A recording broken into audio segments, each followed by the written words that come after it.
Muchos de nosotros, cuando somos niños, imaginamos criaturas terroríficas, con cualidades verdaderamente singulares ajenas al orden regular de la naturaleza. Seres híbridos que pueden combinar elementos tanto humanos, animales y necrológicos de tamaño anormal y con facultades sobrenaturales. Criaturas que están estrictamente relacionadas con la repugnancia y que inspiran miedo, provenientes ya sea de nuestros sueños, un plano dimensional o la mente de un científico loco. El monstruo es un concepto subreal que no se encuentra presente en esta realidad. Sin embargo, ¿verdaderamente vivimos en un mundo ajeno a los monstruos?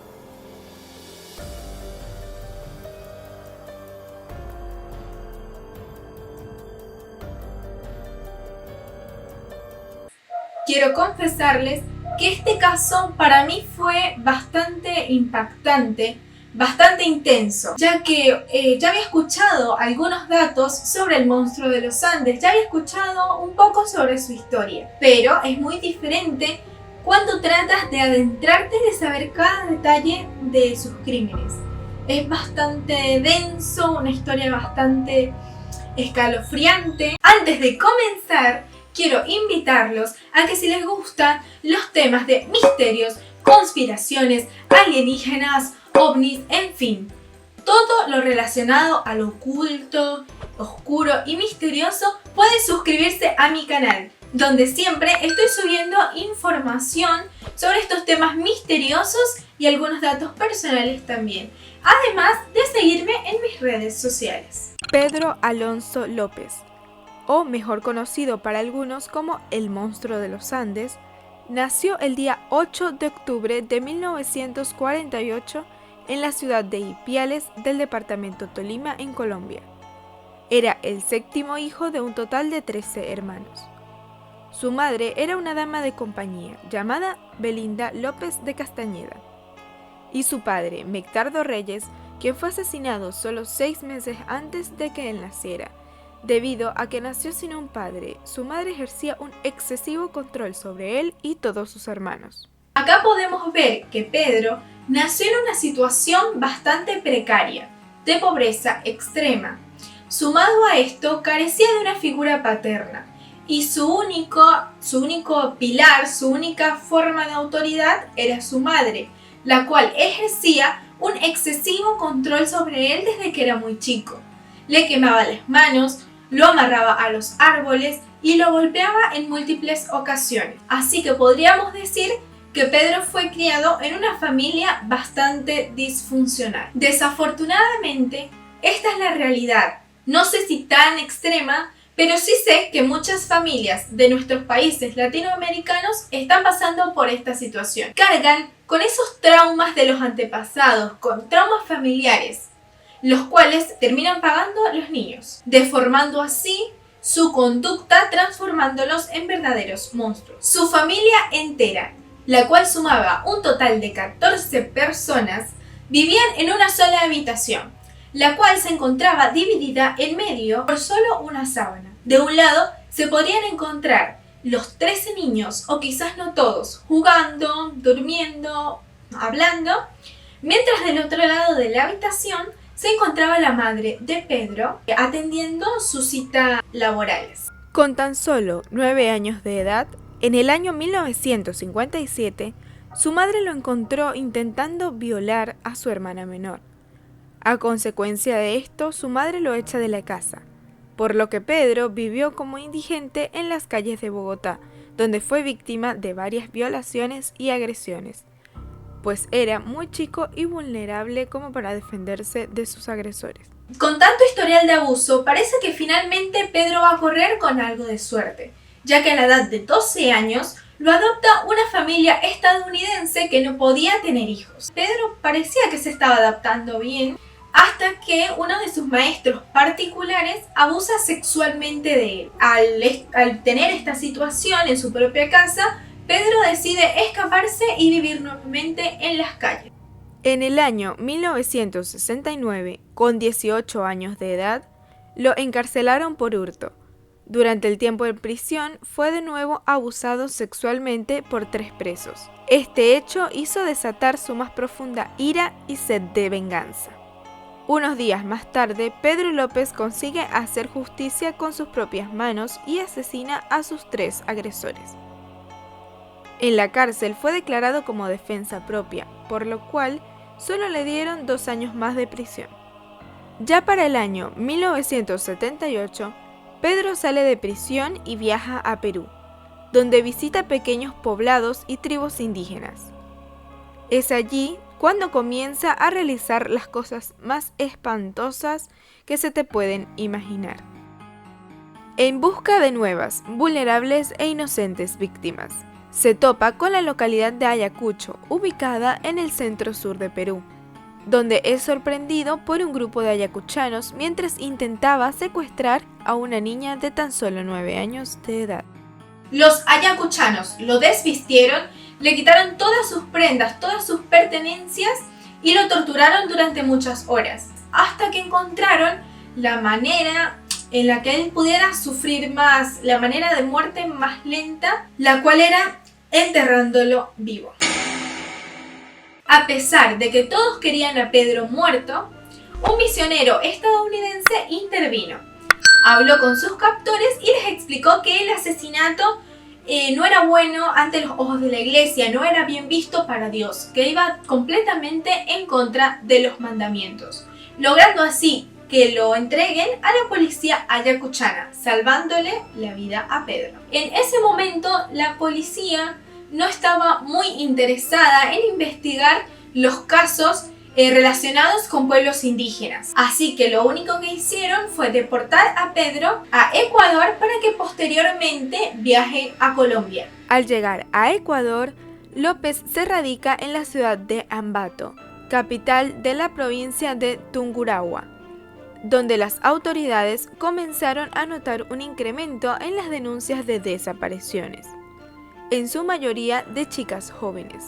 Sin embargo, llegaron rápidamente a la conclusión de que simplemente se debía a un aumento de la demanda de esclavas sexuales y trata de blancas. Así es, amigos. Como ya ven, absolutamente nadie, ni siquiera la policía, se dio a la tarea de investigar estas desapariciones de chicas. Decidieron cerrar el caso simplemente diciendo que era trata de blancas, dando una simple y básica y vacía excusa. En abril de 1980, una inundación de un río en Ambato, Ecuador, desenterró los restos de 4 cadáveres de niñas, logrando así que las autoridades de dicho país reabrieran los archivos para investigar los casos de estas pobres chicas desaparecidas de nuevo, ya que alguien se había tomado la tarea y la molestia de enterrarlos muy bien para que nadie nunca pudiera encontrarlos. A solo días del hallazgo de los cuerpos, una señora llamada Carvina Poveda decide ir a hacer sus compras semanales con su hija Marie, de 12 años. Fueron al supermercado de la cuadra, cuando de repente un hombre intenta secuestrar a su pequeña hija. La señora Carvina, a ver toda esta situación, comienza a gritar desesperada. A gritar para que las personas que se encontraban en el lugar, los comerciantes y los otros clientes, la ayudaran para poder detener a la persona que se quería llevar a su hija en brazos. Entre todas las personas que se encontraban en el lugar, pudieron detener al agresor antes de que se secuestrara a la niña. Rápidamente llamaron a la policía y se lo llevaron detenido. Los oficiales en ese momento lo veían con una actitud muy calmada. No hablaba para nada, era como si no había hecho nada malo. Así que simplemente los oficiales pensaron que quizás estaba un poco mal de la cabeza. Una vez que ya estaba en la comisaría, Pedro no habla con ninguno de los oficiales. No responden a las preguntas del interrogatorio. No le logran sacar ni una palabra. Así que uno de los oficiales piensa que quizás es una persona de fe, que quizás llamando a un padre, él iba a hablar. Así que llamaron al padre Córdoba Gudiño. El plan había funcionado a la perfección. Pedro, desde el primer día, desde el primer momento, le estaba comentando al padre sobre todos sus crímenes. Ya para el segundo día, el padre no soportó más este tipo de información, ya que era bastante perturbadora, bastante escalofriante. ya que le comentaba hasta los más pequeños detalles de todos sus crímenes. Prefiero a las niñas de Ecuador porque son más dóciles y más fáciles de engañar. Las niñas de Colombia son más guapas, pero desconfían mucho de los extraños. Debido a todos estos datos tan de mal gusto, el padre llamó rápidamente a los policías para que lo sacaran de la celda. Y a medida que fueron pasando los días, el padre siguió teniendo las citas con Pedro, pero mucho más cortas, solo para sacarle pequeños datos, pequeña información sobre dónde se encontraban los cuerpos. Para el año 1980, declararon a Pedro Alonso López culpable de múltiple asesinato, por lo que lo sentenciaron a solo 16 años de cárcel, ya que era en ese momento la pena máxima en Ecuador.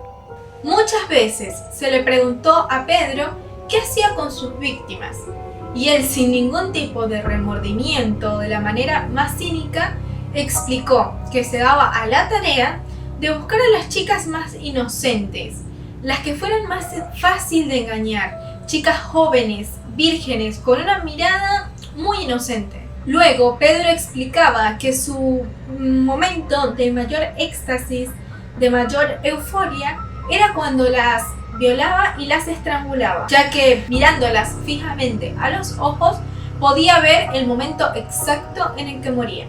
Luego de asfixiarlas, algunas veces tenía igualmente relaciones sexuales con los cadáveres, así que practicaba en algunas ocasiones la necrofilia. Y además dio un dato bastante horrendo, explicó que cuando estuviera nuevamente libre, si es que algún día lo dejaban libre, mataría nuevamente. Estuvo preso en Ecuador hasta 1994. En ese mismo año lo entregan a las autoridades colombianas por pedido de extradición. A las 7:45 de la mañana del miércoles 31 de agosto de 1994, Pedro Alonso López, más conocido como el Monstruo de los Andes, cruzó este puente hacia su país de origen, Colombia, dejando en el Ecuador huellas imborrables. Cuando Pedro López llega finalmente a Colombia, lo recluyen en un hospital psiquiátrico, donde solamente lo tienen durante 4 años. Para el año 1998 fue declarado finalmente sano y lo dieron en libertad. Y esta sería la última vez que se supo algo sobre Pedro López. Pedro López, luego de estar en su país, en Colombia, no vuelve a las mismas andadas. Señor, eso me lo han recalcado más de un periodista y es algo absurdo de que yo sea tan novato, tan ignorante de ir a cometer lo que ocurrió hace 15 años atrás. Es increíble, no entiendo cómo alguien que puede hacer estas cosas, porque él no solamente asesinó, sino que además de esto a las pobres chicas las torturaba, las secuestró, las violaba, les hacía cosas verdaderamente horribles. En mi opinión, una persona que es capaz de hacer esto no tiene posibilidad de sanarse al 100%. No tiene justificación, por más que haya tenido una infancia bastante destruida como la tuvo él. Me parece que no puede ser que en 4 años lo den en libertad. Y mucho menos cuando ya había dicho que si quedaba en libertad iba a asesinar nuevamente. Algo ilógico. ¡Qué indignación! Actualmente no se sabe nada sobre el paradero de Pedro López. Pero anteriormente los padres de todas las víctimas habían declarado que si Pedro llegaba a quedar en libertad, entre todas las familias iban a tomar la justicia por mano propia. Así que es muy probable que Pedro haya sido ejecutado extrajudicialmente. O quizás el monstruo de los Andes cambió su identidad. Un dato bastante curioso es que en el año 2002 la Interpol lanzó un pedido de detención y de localización de Pedro López, ya que se siguieron encontrando más chicas asesinadas con los mismos métodos, el mismo modus operandi de este monstruo. Y bueno, la verdad, no creo que la Interpol lance un pedido de captura solo por alguna sospecha. En mi opinión, si esto está pasando de verdad, si puede ser que sea él, si puede ser que esté vivo. Chicos, ¿por qué no me comentan acá abajo qué creen sobre este caso? ¿Creen que Pedro está vivo? ¿Creen que algún día la policía los podrá atrapar? ¿O creen que la familia, los familiares de las principales víctimas ya hicieron justicia? De cualquier manera, les pido a todos que tengan mucho cuidado, ya que nunca sabemos cuándo puede estar un monstruo cerca. Y bueno, hasta acá llegó el segundo video de los crímenes latinoamericanos, el caso del monstruo de los Andes. Si les gustó, por supuesto que me pueden dejar un like, pueden compartirlo, pueden suscribirse. Además, también pueden seguirme en mis redes sociales, donde siempre estoy subiendo nuevo contenido. Nos vemos en el próximo video. Bye.